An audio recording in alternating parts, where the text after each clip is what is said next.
કે અહીંયા આશ્વાસન આપનારો વર્ગ નથી. તમારા ઘરમાં જઈને પૂરાઈને બેસી રહો. કોણ તમને એમ કે?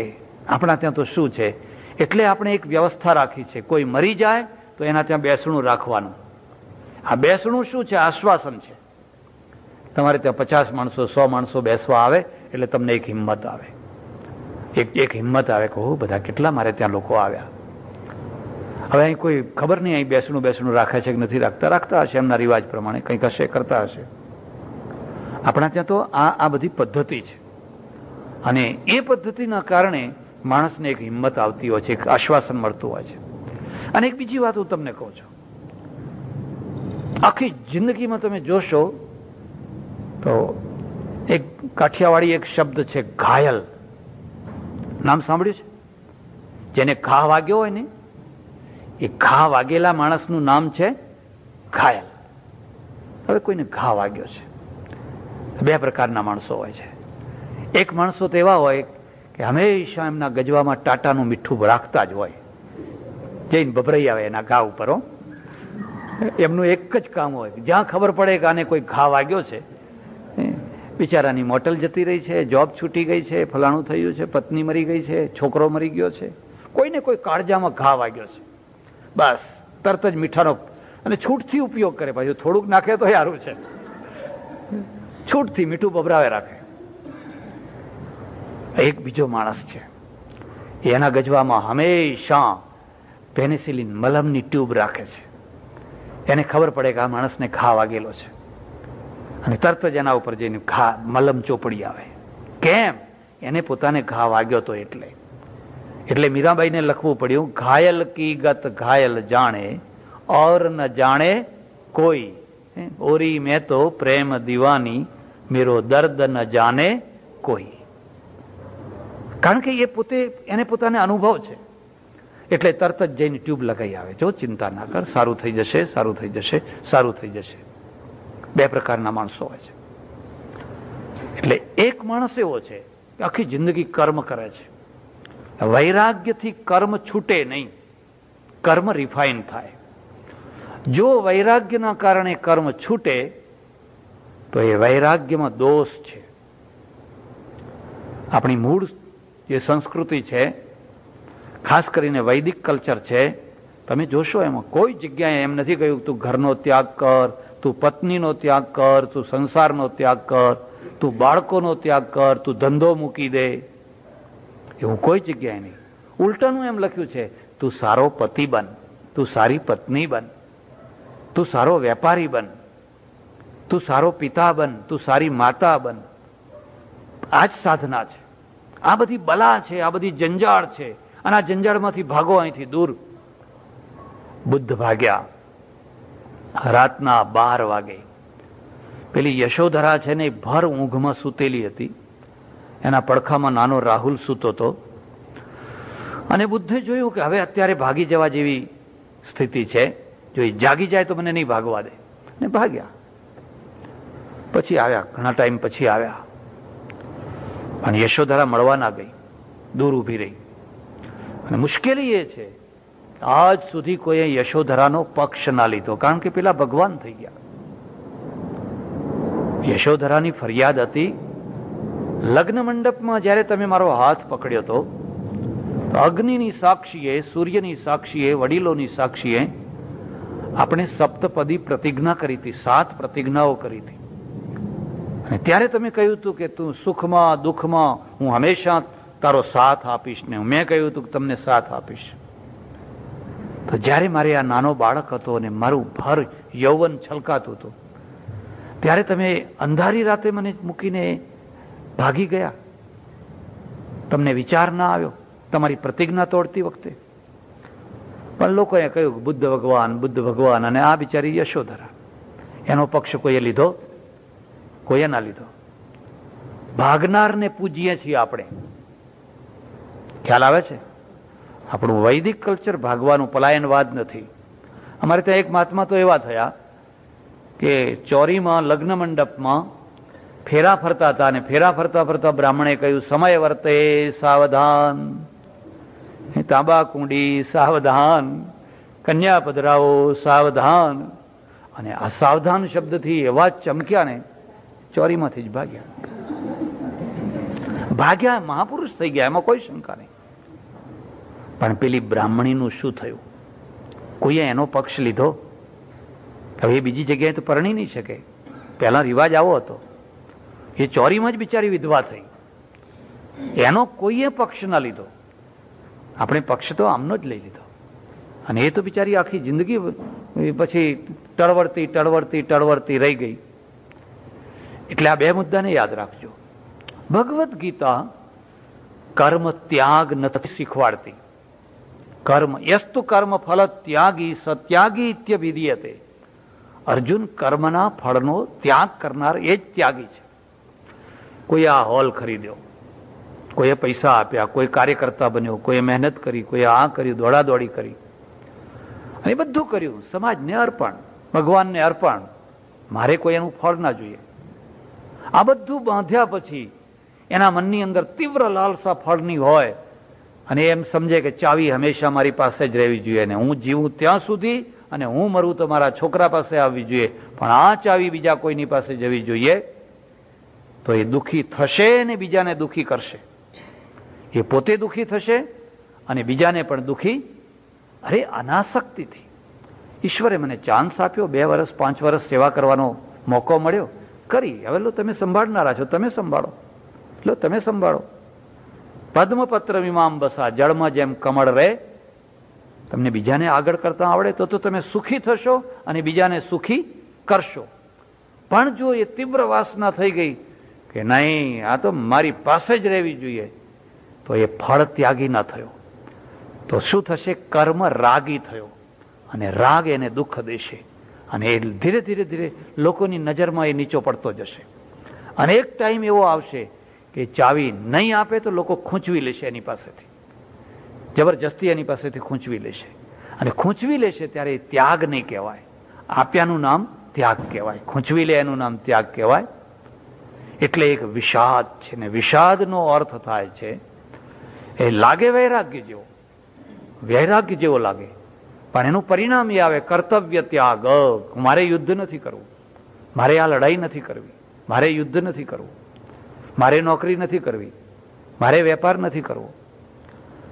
મારે ત્યાં એવા કેટલાય કિસ્સાઓ આવે, કેટલાય પ્રસંગો આવે અને પ્રસંગોની અંદર એવી મુશ્કેલી ઊભી થઈ ગઈ હોય. અમારી બાજુમાં જ એક જગ્યાએ એક પ્રોફેસર ને એના પત્ની, અને એના પત્ની છે ને એક બાપુના સત્સંગમાં જાય અને એને સત્સંગનો એવો રસ લાગ્યો કે એને એના પતિને ખેંચ્યો. ચાલો ચાલો જુઓ, બહુ બહુ સારું છે, બહુ સારું છે. એટલે ખેંચીને લઈ ગઈ અને પછી એના પતિને રસ ચડ્યો. રસ ચડતા ચડતા એટલી કક્ષાએ ચડ્યો, એક દિવસ પેલા બાપુએ કહ્યું કે અલ્યા તારા હાથમાં તો તું ચક્રવર્તી યોગી રાજ થવા સર્જાયો છે. આ બલામાં ક્યાં પડ્યો છે? આ સંસારમાં ક્યાં પડ્યો છે? તું તો ચક્રવર્તી યોગી રાજ રેખાઓ કહે છે. બસ ત્યારથી આ પુરુષનું આખું માઇન્ડ બદલાઈ ગયું. પછી તો 2 વર્ષ વીતી ગયા. પેલી સ્ત્રી મારી પાસે આવી, મને કે બાપુ કોઈ હિસાબે મારા પતિને સમજાવો ને. મેં કહું શું થયું? કે મને રોજ કહે છે કાં તો તું ઘરમાંથી જતી રહે કાં તો હું જતો રહું. તો અમને કે હું ક્યાં જાઉં, હું ક્યાં જાઉં, જતી રહી ક્યાં જાઉં? તો કીધું એને જવા દે, પણ એ જતા રહે તો પછી મારું ને આ 3 છોકરાનું શું થાય? મેં કહું કેમ, ક્યાં એને ક્યાં જવું છે?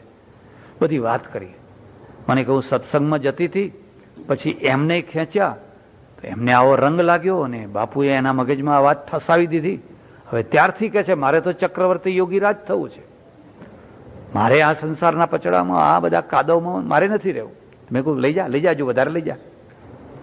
ત્યાં તો જ લઈ ગઈ ને. અરે ત્યાં વિષાદ છે, આ વૈરાગ્ય નથી, આ વિષાદ છે જે કર્તવ્ય ભ્રષ્ટ કરે છે.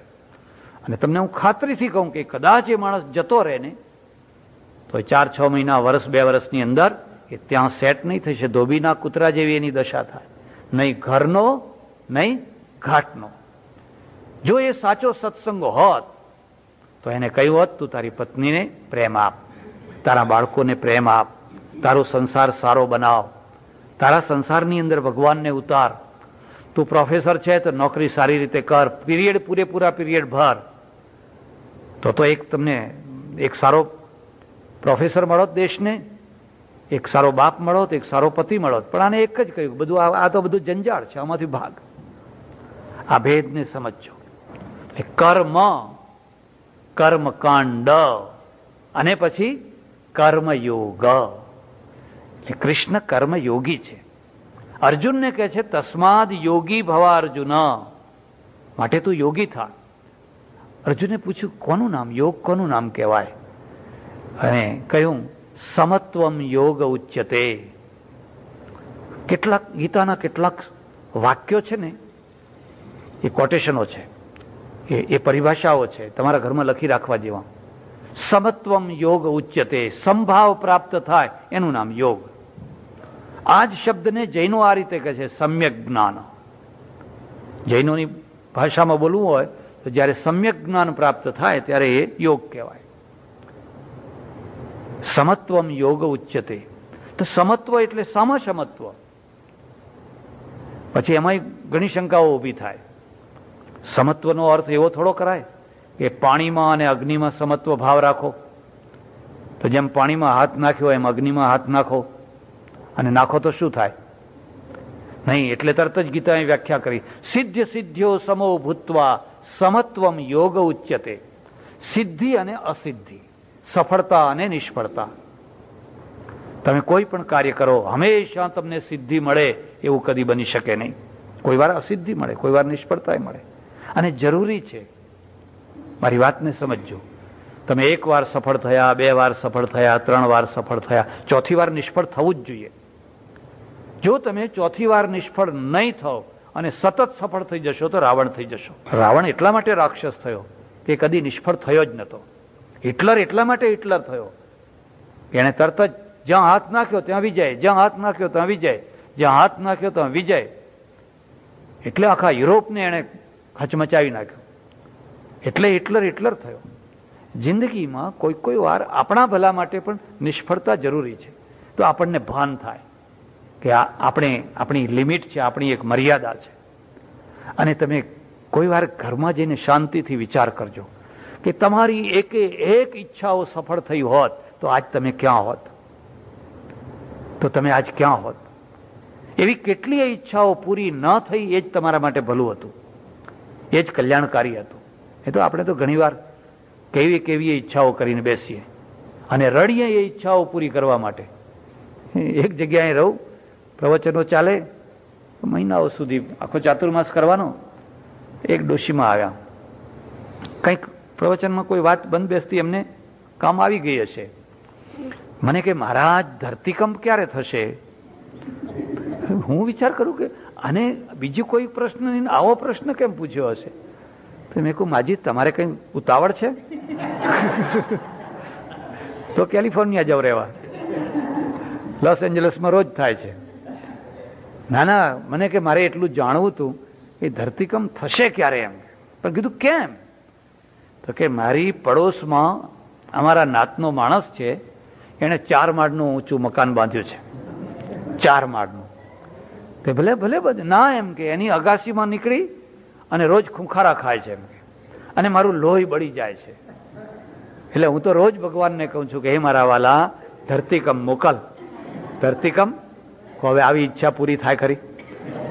અને આવી ઈચ્છાઓ પૂરી ભગવાન કરવા બેસે તો પરિણામ શું આવે? મેં કહ્યું માજી માનો કે ધરતીકંપ થયો અને એનું 4 માળનું મકાન તૂટી પડ્યું, તો એ પડશે તો કોના ઉપર પડશે? પડોશ તો તમારો છે, તમારા છાપરા ઉપર પડશે. અને તમે નક્કી સમજજો, એ માણસ તો ફરી 4 માળનું મકાન બનાવી શકશે, પણ તમે ફરીને છાપરું બનાવી શકશો? મને કે હું ના બનાવું તો પણ એનું પાડું એમ. મારું જે થવાનું હોય એ થાય, પણ એને તો મારે પાડવું જ છે એમ. એટલે તમે જોશો કે એવી ઘણી ઈચ્છાઓ છે જે પૂરી નથી થતી હોતી, એમાં જીવનું કલ્યાણ હોય છે. આ 3 વાતો છે. પણ પ્રજા છે ને, એ જ્યારે સંપૂર્ણ 100% ધર્મને કર્મકાંડમાં કેદ કરી નાખે ત્યારે ધર્મ ભારે બની જાય. તારનારો નહીં પણ દબાવનારો બની જાય. 100%.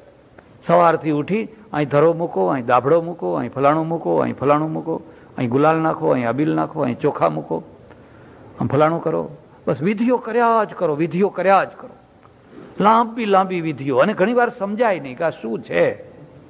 કમર કાંકરી લાવજો, 24 નદીઓના પાણી લાવજો, આટલું આમ લાવજો, આટલું ફલાણું લાવજો. પણ કોઈ તો પૂછો કે ભાઈ શું છે આ બધું, શા માટે છે? કે ના, એ તમે ના સમજો, એ તો કરવું પડે, એ તો કરવું પડે. ને કેટલીક વાર એવું બને કે પરંપરાથી બધી ચાલી આવનારી આ બધી વાતો છે ને, એ કોઈ ટાઈમે સારા હેતુ માટે શરૂ થઈ હોય અને પછી એ સારો હેતુ ગાયબ થઈને એ રૂઢી બની જાય. પટેલોનું મોહલ્લો અને પટેલના દીકરાની જાન જવાની, તે આખું ઘર છે ને, તે આખું ઘર 2-3 દિવસ જાન જતી. પહેલા તો 3 દિવસે આવે, એમાંય પાછો બુધવાર આવે તો ના જવા દે, અમાવાસ્યા આવે તો ફરી પાછા. અને બધા નવરા એમ કે 5 દિવસ રોકો તોય ઘી ખાવાનું મળે તો કોણ જાય, એમ ઘીની છૂટ બધું આમ ઉપરથી આપવાનું. એટલે બધા પડ્યા હોય, અને બીજો કોઈ ખર્ચો નહીં, ખાવા સિવાય બીજો કોઈ ખર્ચો નહીં. અને ગઈ ત્યારે ઘરમાં એક મુશ્કેલી થયેલી કે 2-3 દિવસ પહેલા જ એક બિલાડી વીયાયેલી, અને આ ઘર જો 3-4 દિવસ બંધ રહે તો બચ્ચા બધા મરી જાય, એટલે મુશ્કેલી થાય. હવે શું કરવું? દયાળુ બધા, એટલે એમણે એમ કર્યું કે એક મોટો પેલો ટોપલો હોય ને, એ મોટો ટોપલો, અને ટોપલાની અંદર દૂધ મૂક્યું અને બધી વ્યવસ્થા કરી. અને વ્યવસ્થા કરીને કહ્યું કે આપણે ત્યાં સુધી આ બચ્ચાને કંઈ વાંધો આવશે. પછી આવ્યા, બધું પતી ગયું, વાત પૂરી થઈ. ટોપલો ખોલ્યો, બચ્ચા રમતા થઈ ગયા.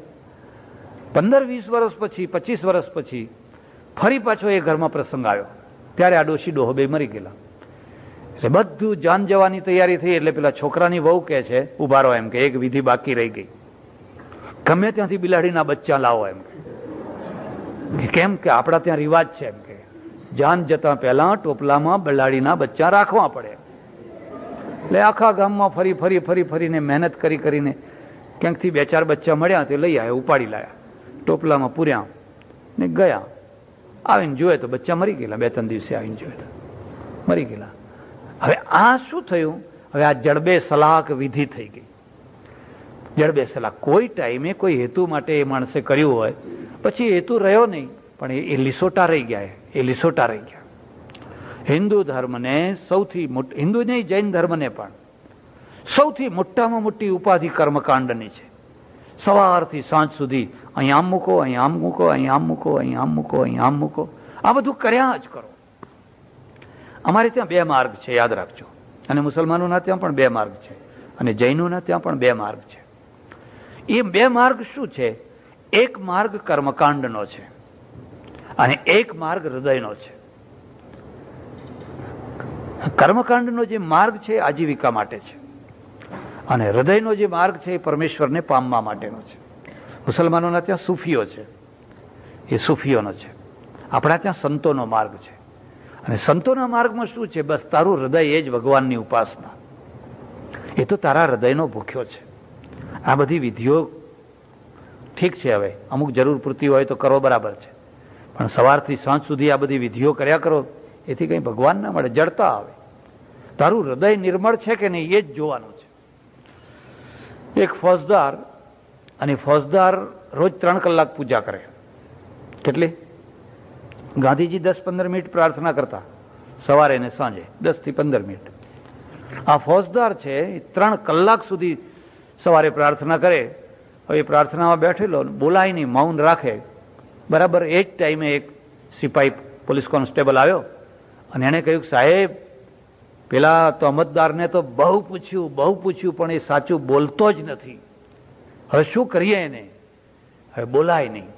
એટલે પેલા ફોજદારે શું કર્યું? સામે કૃષ્ણ ભગવાનની આવડી મૂર્તિ હતી, એ હાથમાં લીધી અને એને આમ ઊંધી કરી, અને પેલી આચમની હતી ને, તરભાણું આચમની હોય ને, આચમનીથી 2 ફટકાર્યા, મૂર્તિના ઉપર 2 ફટકા માર્યા. તમે એનો અર્થ સમજ્યા? એનો અર્થ એમ કે પેલાને ઊંધો લટકાવો અને પછી એને, પણ એને મારો, અહીં ભગવાનના તો ઉપર દયા રાખો, આ ભગવાન ઉપર તો આ જડતા છે. આનું નામ છે જડતા. એટલે એક કર્મકાંડ હોય, એક કર્મ હોય, અને એક હોય કર્મ યોગ. કર્મ યોગ ઊંચી કક્ષાએ જયારે પહોંચો ત્યારે તમે આધ્યાત્મિક વ્યક્તિ થઈ ગયા. કર્મ છોડવાનું નહીં, જનક જેવા, ભામાશા જેવા, નરસિંહ જેવા, તુકારામ જેવા, કબીર જેવા, નાનક જેવા. જ્યારે તમે ઊંચે કર્મ કરો છો, તમે દુકાને જાઓ છો, ધંધે જાઓ છો, નોકરી કરો છો, બધું કરો છો, કશું છોડવું નથી, પણ તમારું લેવલ ઊંચું છે. એટલે એક છે, 4 સેક્શનમાંનું એક સેક્શન છે કર્મ, કર્મકાંડ અને કર્મયોગ. હવે બીજા સેક્શનનું નામ છે આચાર. આચાર જરા ધ્યાનથી સમજજો. આચાર એટલે શું? રોજ પાળવાના નિયમો. તમારે રોજ જે પાળવાના નિયમો છે એ તમારા કેવા છે? તો આખી દુનિયાની અંદર સૌથી અઘરામાં અઘરા નિયમો હિન્દુઓના છે, અને આપણા કરતા અઘરા નિયમો જૈનોના છે. જૈનોના જેવા કોઈના અઘરા નિયમ નહીં. અને અઘરા નિયમોના કારણે એ ફેલાઈ ન શક્યા. 4 લાખ 40 લાખ માણસો, અને બૌદ્ધ ધર્મ આખી દુનિયામાં ફેલાઈ ગયો. બંને સાથે થયા, પણ બૌદ્ધ ધર્મ આખી દુનિયામાં ફેલાઈ ગયો. કેમ ફેલાઈ ગયો? બુદ્ધે કહ્યું, ચરથ ભિક્ષવે બહુજન હિતાય બહુજન સુખાય. હે ભિક્ષુઓ, બેસીના રહો, ગુફામાં બેસીના રહો, જાઓ આખી દુનિયામાં વિચરણ કરો અને લોકોનું કલ્યાણ થાય એવું કામ કરો. એટલે બૌદ્ધ ભિક્ષુઓ હિન્દુ કુશના પર્વતો, પામીરના પઠારો એ બધું ચડીને પેલી તરફ ગયા. તિબેટ ગયા, ચાઇના ગયા, મંગોલિયા ગયા, કોરિયા ગયા, જાપાન ગયા, થાઈલેન્ડ ગયા, લંકા ગયા, ઠેઠ મેક્સિકો સુધી પહોંચ્યા. બૌદ્ધ ધર્મ કેમ ફેલાયો? તમારામાં ફેલાવાની ક્ષમતા છે, અને ક્ષમતા ક્યારે આવી શકે? જો તમે તમારી પાસે કઠોર આચારના નિયમો ના રાખ્યા હોય તો. એને કહ્યું, તમે જે ખાતા હોય ખાઓ, તમે જે કપડાં પહેરતા હોય પહેરો, તમે જે હોય તમારું કલ્ચર રહેવા દો એમને. માત્ર બુદ્ધના સંદેશાને જીવનમાં ઉતારો. બહુ સરળતાથી ફેલાઈ ગયું. ધર્મને સરળ બનાવી દીધો. પેલા એ શું કહ્યું? એ દાંતણ ના કરાય, નવાય નહીં, ફલાણું ના થાય, આ લીલોતરી ના ખવાય, એના ઉપર પગ ના મુકાય, આ ના ખવાય, આ ના ખવાય, આ ના ખવાય, આ ના ખવાય, રાત્રે ના ખવાય, કાચું પાણી પાપ છે. એટલા બધા કઠોર નિયમો, એટલા બધા કઠોર નિયમો બનાવ્યા કે નિયમોના કારણે એ પ્રચલિત ના થઈ શકે, વિસ્તૃત ના થઈ શકે. મુસલમાન કેમ ફેલાઈ ગયા દુનિયામાં? ક્રિશ્ચિયનો કેમ ફેલાય છે? એક માણસને મુસલમાન બનાવવો હોય કે ખ્રિસ્તી બનાવવો હોય, બનાવી દીધો બહુ સરળતાથી, અને પછી એ સરળતાથી રહી શકે છે.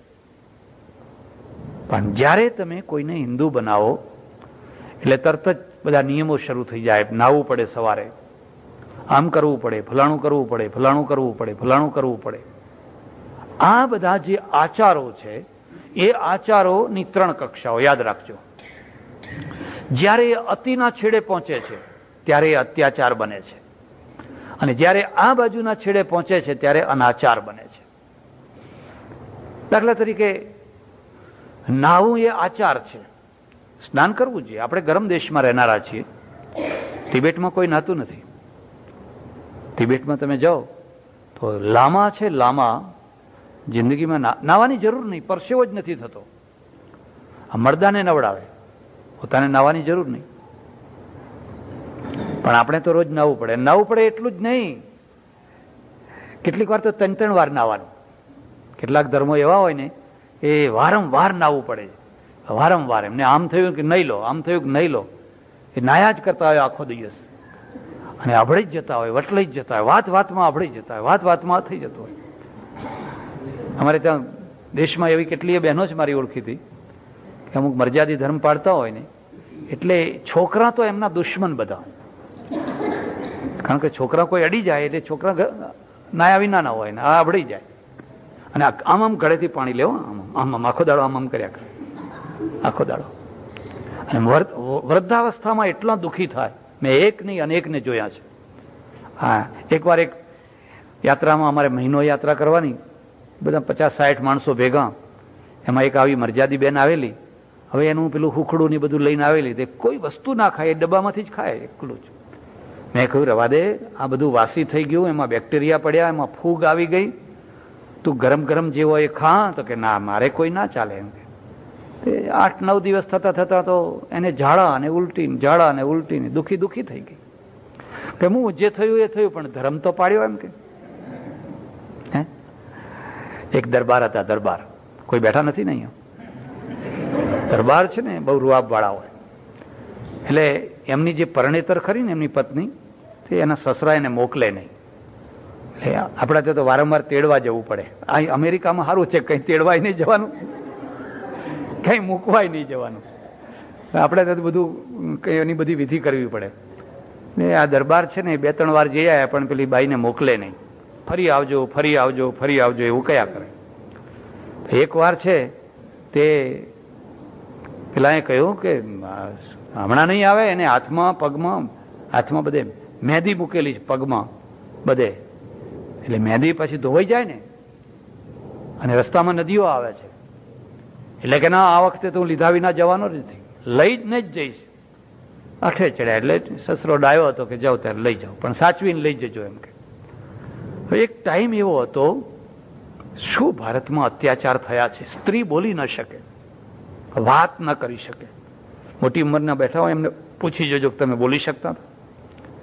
અને સાસુ છે ને એ રાત દાડો એના પર ચોકી રાખે, બોલે છે કે નથી બોલતી. એ બિચારી આમ ફફડતી પાછળ ચાલ્યા કરે. હવે પેલું નદી આવી, નદીમાં આટલું પાણી, અને આ જો નદી પગે ચાલીને તો પેલી મહેંદી ધોવાઈ જાય, અને મહેંદી ધોવાય નહીં એની કાળજી રાખવાની. એટલે આ દરબારે શું કર્યું કે એના પગ છે ને એક પોતાના ખભા ઉપર લીધું ને માથું આમ નીચે રાખ્યું. એ નદી પાર કરી. એ પાર કરતા કરતા બિચારી ગુંગળીને મરી ગઈ હતી. તો મરી ગઈ એટલે કોઈએ કહ્યું આ તો સ્ત્રી તારી મરી ગઈ, કે મૂવી મરી ગઈ, પણ મહેંદી નથી ધોવાઈ ને એમ કે. મહેંદી ધોવાઈ નથી ને એમ કે. તમે અર્થ સમજ્યા? બસ ધર્મ પાડ્યો છે ને આપણે એમ કે. ધર્મ પાડ્યો છે ને. ધર્મ એટલે આ કોઈનું અડેલું ના ખાધું એનું નામ ધર્મ. હવે એનું પેલું બેક્ટેરિયા પડી ગયા, વાસી થઈ ગયું, તો કે ના, મારે તો આ જ ખવાય, બીજું ના ખવાય. પાછળથી એને બધાનું ખાવું પડ્યું. એટલી દુઃખી થઈ, એટલી હેરાન થઈ, અને પછી ન ખાવાનું હોય એનું બધું ખાવું પડ્યું. પણ પહેલેથી તમે સરખા નિયમ રાખો ને. જો તમે મધ્યમ માર્ગે ચાલશો, આખી જિંદગી એક રસ્તે ચાલી શકશો. પણ જો તમે તીવ્ર માર્ગ કર્યો તો થોડા દિવસ તો દોડશો, અને દોડશો એટલે લોકો તાલીઓ પાડશે, પણ દોડીને તમે પડી જવાના, ચાલી નહીં શકો. અને પડી જશો એટલે લોકો તમારા ઉપર ધૂળ ઉડાડશે. પડી ગયો. પણ શું કામ એવું ચાલો છો? એ ધર્મ છે, એનો અર્થ એવો છે કે એનું બીજું સેક્શન છે આચાર. અને આચાર, હવે માનો કે આપણે અહીંયા આવ્યા, આપણે બધા જોડા બહાર ઉતારીને આવીએ, અને અહીંયા ચર્ચમાં જાઓ, જોડા બહાર ઉતારવાના, પાટલી ઉપર બેસો, જોડા પહેરીને તિબેટમાં જાઓ, જોડા પહેરીને બેસો. તો આ એમનો આચાર છે. એમનું મંદિર અભડાતું નથી જોડાથી. અને આપણે જો આવીએ તો કે જોડા પહેરીને મંદિરમાં આવ્યા, પણ એનું પરિણામ શું આવ્યું? આ લોકોને એક બહુ મોટો લાભ થયો કે પૂરેપૂરું ધ્યાન ભગવાન આગળ, ને આપણું અડધું ધ્યાન જોડામાં, અડધું ભગવાનમાં ને અડધું જોડામાં. કારણ શું છે? અને લોકો શું કે બાપજી એમ કે નવા નક્કોર. અલ્યા ભાઈ, લેનારો નવા જ લે કે જૂના લેતો હશે? તમે જયારે અહીંયા કઈ યોગ કરતા હો ત્યારે પેલો બેઠો બેઠો એ જોતો હોય કે કોણા નવા આયા, એ તો ત્યાં રાહ જોઈને બેઠો છે. હું મુંબઈમાં પ્રવચનો કરું એટલે એક સજ્જને મને કહ્યું, મને કે બાપજી હું 40 વર્ષથી મંદિરમાં જઉં છું, પણ કોઈ દિવસ આપણા જોડા ચોરાતા નથી. ભાઈ નસીબદાર કેવો તમે? કે ના, એનું કારણ છે એમ કે જેમ સંડાસ જવાના પેલા સ્લીપર છે હલકા, એમ મંદિર જવાના હલકા જ રાખવાના આપણે. એટલે કોઈ હલકા ના ચોરે, હારા હોય તો જ ચોરે એમ. ઓહો, પટેલ છો? મને કે ના, વાણિયા છીએ એમ કે.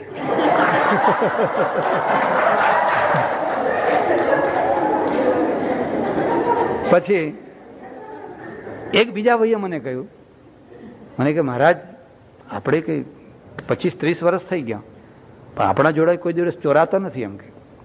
તો મેં કહ્યું તમે પેલા હલકા સ્લીપર જેવા લઈ જતો? નહીં. મને કે સારા નવા નક્કોર, પણ કોઈ દિવસ ના ચોરાય. કેવી રીતે? મને કે એક આ બાજુ ઉતારવાનું ને એક પેલી બાજુ ઉતારવાનું, બે ભેગા ઉતારીએ તો ચોરાય ને. કે એને જોડ જોઈએ. એટલે એ પેલો એક પગ અહીંથી પહેરી લેવાનો, પછી એક પગ પણ નથી. આપણને ખબર છે કે આપણે બે ક્યાં ઉતાર્યા છે. મેં કહ્યું કે આ જરૂર વાણિયા હોવા જોઈએ. મેં કહું વાણિયા છો? મને કે નહીં, ઠક્કર છીએ એમ કે. તમે એનાય કણકા પહેવા નીકળ્યા કે. તમારા જે આચાર છે એ આચારના પરિણામે તમને કેટલું સુખ મળ્યું, કેટલું દુઃખ મળ્યું, એ આચાર છે એ જો અતિ કક્ષાએ પહોંચી જાય તો અત્યાચાર બની જાય, અને આ બાજુ પહોંચી જાય તો અનાચાર બની જાય. આ લોકો તો જોડા પહેરીને જાય, એમના ભગવાનને કોઈ વાંધો નહીં, કોઈને કશો વાંધો નહીં. મગજમાંથી એક વાત નીકળી ગઈ એટલે નીકળી ગઈ વાત, આપણે એક વાત બેસાડી દીધી એટલે બેસાડી દીધી. એમ આ બધા મળે ત્યારે એકબીજાના હાથ મેળવે, આ આચાર છે. આમ સેકન્ડ કરે ને, હવે આપણા ત્યાં તો એ સેકન્ડ ના કરી શકાય, જો કે હવે લોકો કરતા થઈ ગયા છે. આપણે હાથ જોડીએ છીએ, એમાં સ્ત્રી પુરુષો વગેરે તો એકબીજાના હાથ જોડે. અને એક રીતે આજે હવે લોકો એમ કહેતા થયા છે કે આ હાથ જોડવા એ જ બરાબર છે, કારણ કે એના હાથમાં ખસ હોય, ફલાણો રોગ હોય, ફલાણો રોગ હોય, સવારથી આજ સુધી તમારે કોના કોના સાથે હાથ મેળવવાના થાય, કેટલા માણસો સાથે તમે મોટા પુરુષ હોવ અને બધાના સાથે તમારે હાથ મેળવવાના હોય, અને એમાં એકાદનો રોગ વળગી ગયો તો તમને આખી જિંદગી બરબાદ કરી નાખે. એટલે તમે આમ દૂરથી હાથ જોડો એ બરાબર છે. આ આચાર છે. હવે તમે અમુક દેશોમાં જાઓ તો એથી વળી વધારે પડતો આચાર છે, વધારે પડતા રિવાજ છે. મારાથી માઇક ઉપર કહી ના શકાય, એ તો એટલે હવના આચાર છે. એમ આપણા જે આચારો છે એ આચારો ધર્મનું એક માધ્યમ છે, અને એ આચારો સમય સમય ઉપર બદલતા રહેતા હોય છે. એટલું યાદ રાખજો, આચાર એ સનાતન નથી હોતા, દેશ કાળ પરિસ્થિતિ પ્રમાણે બદલતા હોય છે. જો દેશ કાળ પરિસ્થિતિ પ્રમાણે ન બદલવામાં આવે તો આચાર અત્યાચાર થઈ જાય. એની ચર્ચા નહીં કરો. ત્રીજો જે ભાગ છે એ દર્શન છે, થિયરી છે. તમારી થિયરી શું છે, માન્યતા શું છે, ફિલસૂફી શું છે, અને એ બુદ્ધિનો વિષય છે, એ મગજનો વિષય છે. હિન્દુઇઝમ શું માને છે? આપણે એક ભગવાનને માનીએ છીએ. આ એક ભગવાન કોણ છે? એ ભગવાન કોણ છે?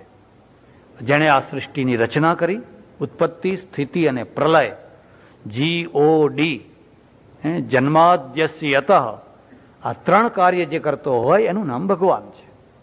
આ આપણી થિયરી છે. આ આત્મા કોણ છે? આ જીવાત્મા કોણ છે? તો શરીરમાં રહી, પુર નગરમાં રહી અને જે સુખ દુઃખને ભોગતો હોય એનું નામ પુરુષ છે, એ જીવાત્મા છે. એ સારા કામ ભોગે, નવડા ભોગે, સુખી થાય, દુઃખી થાય, સુખી થાય, દુઃખી થાય, એ આત્મા જીવાત્મા છે. આ જીવાત્માઓ ઘણા છે, જેટલા શરીર એટલા જીવાત્માઓ છે, અને પરમાત્મા એક છે. તમારી ઈચ્છા થાય તો તમે 15મો અધ્યાય ભગવદ્ ગીતાનો વાંચજો. દ્વાવિમૌ પુરુષૌ લોકે ક્ષરશ્ચાક્ષર એવ ચ ક્ષરઃ સર્વાણી ભૂતાની કૂટસ્થો ક્ષર ઉચ્યતે. અર્જુન બે પુરુષો છે, દ્વાવિમૌ પુરુષૌ લોકે. એકનું નામ ક્ષર અને બીજાનું નામ છે અક્ષર. ક્ષરશ્ચાક્ષર એવ ચ. ક્ષર કોણ છે? સર્વાણી ભૂતાની. આ બધું ભૌતિક જગત છે, ક્ષર નાશવાન છે.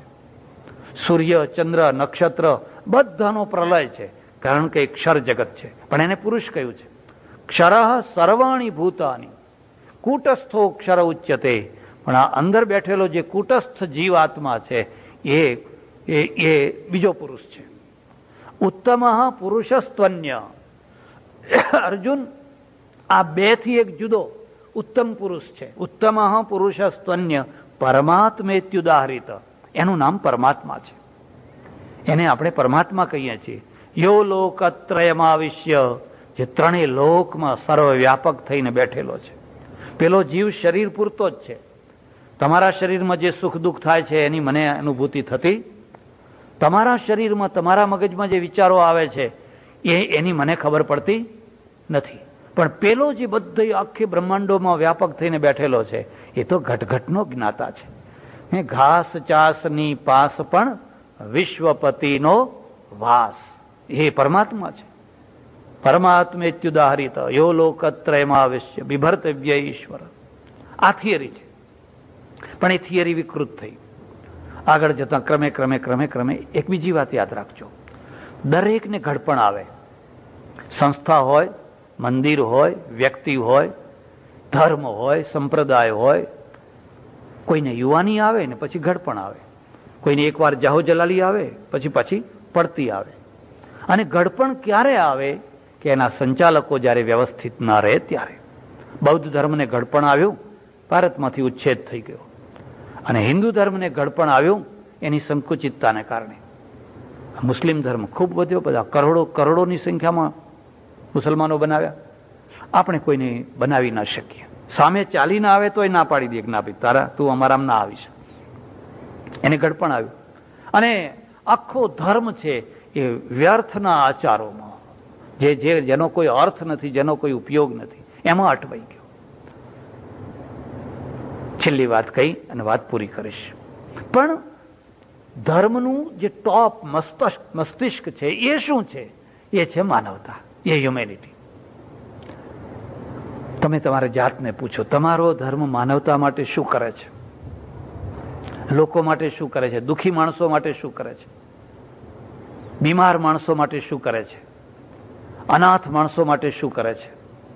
આપણે યજ્ઞો કરીએ છીએ, હોમ હવન કરીએ છીએ, સપ્તાહો કરીએ છીએ, સમૈયાઓ કરીએ છીએ લાખો કરોડોના, અને 5 પકવાન કુંભ મેળા કરીએ છીએ. બધુંય ખરું, પણ તમારે ત્યાં કેટલા દુઃખી માણસો છે? એ દુઃખી માણસો માટે શું કરો છો? એ હવના કર્મ ભોગવે, એમ કે એમાં આપણે કંઈ જોવાનું. કેટલી વિધવાઓ! એટલે વિવેકાનંદને લખવું પડ્યું. વિવેકાનંદે અમેરિકા આવીને એક નવી વાત પ્રાપ્ત કરી. એણે જોયું કે જો ભારતમાં ધર્મને રચનાત્મક બનાવવો હોય તો એને માનવતા તરફ વાળવો જોઈએ. અને એમાં પોતે એમાં કારણ બન્યા. કારણ એ બન્યા કે વિવેકાનંદ જ્યારે કોલેજ પાસ કરીને નીકળ્યા, પિતા મરી ગયા. પિતા વકીલ હતા અને મરી ગયા, અને બહુ ઉદાર હતા, પૈસો નહીં મૂકેલો, દેવું મૂકીને મરી ગયા.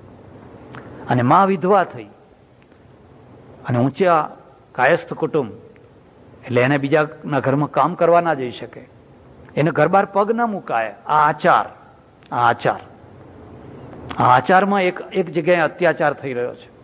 1 વર્ષ સુધી એને ખૂણો પાડવાનો અત્યાચાર. હવે એ કોઈની પાસે ભીખ ના માગી શકે, કોઈ આપવા આવે તો લઈ ન શકે. એ લે તો એના દિયરને, એના જેઠને બધા એને મારી નાખે. તું અમારું નાક કપાવે છે તો તમે આપો, તો એ પાછા આપે. કદી વિચાર કર્યો કે તમારે ત્યાં વિધવાઓની કેવી દશા થઈ હતી? એને જોયું વિવેકાનંદે. નરેન્દ્ર દત્તે 3 દિવસ સુધી ઘરમાં ખાવાનું ના હોય. એ બંગાળ દેશનો દરિદ્ર દેશ, આજે પણ ગરીબ છે, આજે પણ એની ગરીબાઈ એવી ને એવી જ છે. અને ગરીબીમાંથી નક્સલવાદ નીકળ્યો.